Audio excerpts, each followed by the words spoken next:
G'day guys, Mac with the Outer Circle, and in this episode of Getting Started in the Horus Heresy, we're going to be looking at the World Eaters. So, we're going to assume, as per previous episodes, you have the Age of Darkness starter set. We're going to assume this because most people who are coming to these videos were not collecting in Heresy 1.0, which means they don't have armies for 30k, which means the quickest way to get into the game is to buy this box. That's why we make that assumption. For the more experienced players, or those who already have miniatures, we might say, that's where the second and third videos in the series really kick in. So for those who are curious, that's why. So, in this box you get obviously Contemptor Dreadnought, 40 Tactical Marines, and 10 Terminators, as well as 2 Praetors and a Spartan. Interesting little set of miniatures, especially for World Eaters. Now, if you're going to collect World Eaters, you're going to need rules, and you'll need the Liber Hereticus. That's the Traitor Legiones Astartes army book.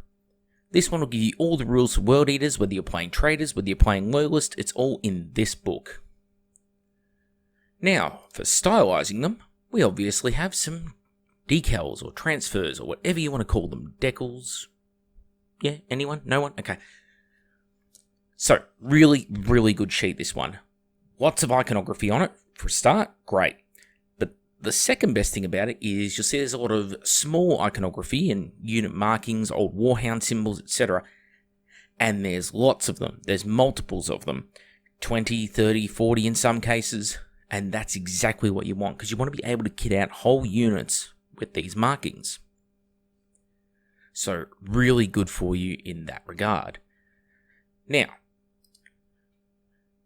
one great thing about this is you can use all of those really stylized icons on your vehicles, namely your Spartan obviously, but also any vehicles you get down the line. The interesting thing about this starter set in particular is that it's heavy on tactical marines, and well, from a decade of hanging around World Eaters players, I mean, they've had since 2012 to get used to their armies. The major complaint was they didn't like tactical squads very much, and they are improved in this edition, but most World Eaters players really found that Assault Marines, with their high speed thanks to the jump packs, were better able to actually control situations. They could build them in larger squads and attach characters without the need for taking vehicles. And that was a big deal to them, because it meant they could spend more points on vehicles like Vindicators or Predators or that kind of thing, rather than spending all their points on transports like Rhinos, and then only being able to stick 10-man squads in them. So, it's an odd choice for them now, but considering that movement values have increased in 2.0, it may be more viable to go for a foot force. I know this is talking a little bit of tactics, which is more of a episode 2 thing, but it's different in the World Eaters case because they are such an aggressive close combat force. So my first suggestion is going to be bayonets on all your bolt guns, but because of the access to Carteret weapons for World Eaters, we're going to head down that route, and of course, in our Carteret weapons, well, the best way to get them is World Eaters Rampages. Now, they're a unit for themselves in the Heresy. In this instance, though, I think using Rampager arms, hands, whatever, to upgrade other models is a really neat idea. The problem is that Rampager's bodies and legs are a lot shorter than the new Mark 6. These are possibly the shortest old 30k miniature. That's a bit of a problem, because people are not going to get a lot of utility out of buying these guys, because they're going to get 5-6 sets of arms and heads, which are going to be useful, and then they're going to be left with a lot of bits and not quite know what to do with them. So my suggestion of what might work a little bit better in that regard would be Age of Sigmar Rathmongers. I know, shocking choice, but hear me out. You've got 2 options in the box, the Skull Reapers and the Rathmongers. Well, we'll start with the Rathmongers.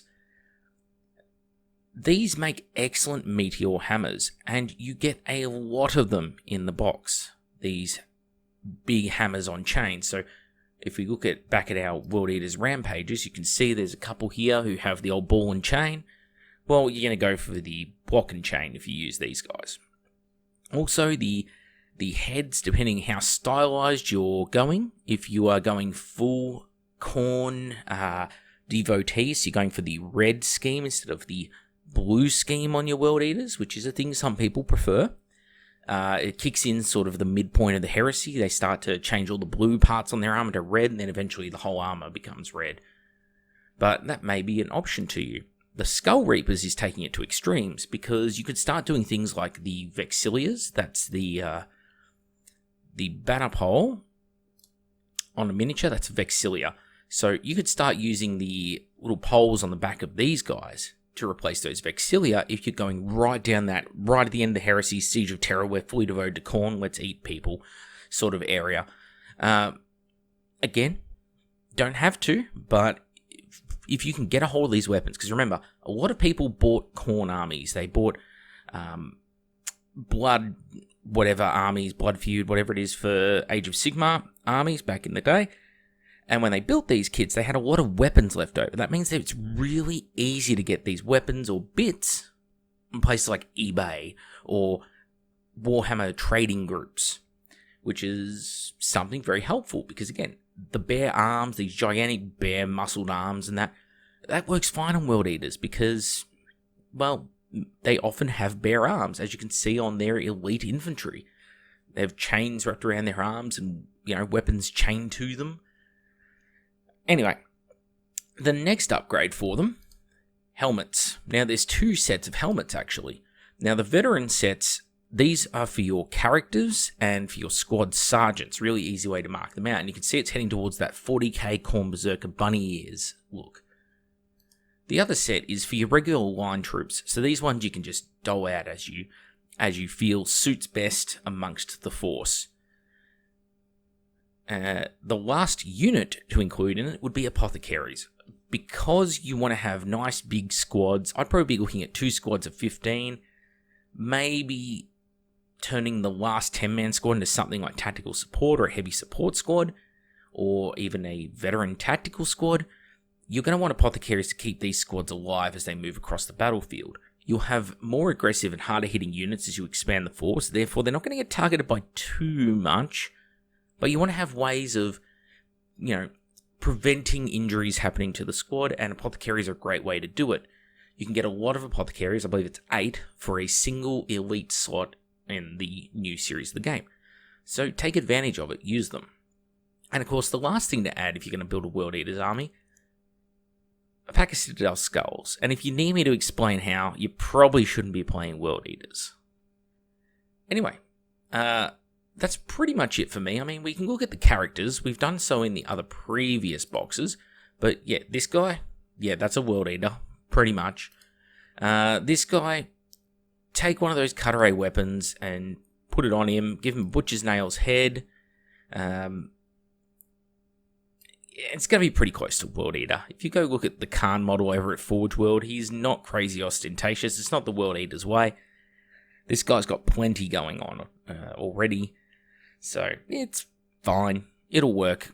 The box set works better for World Eaters, funny enough, than many others. Anyway, that's it for me. Mac with the Outer Circle. Hope you enjoyed the video, and I'll see you all on the next one.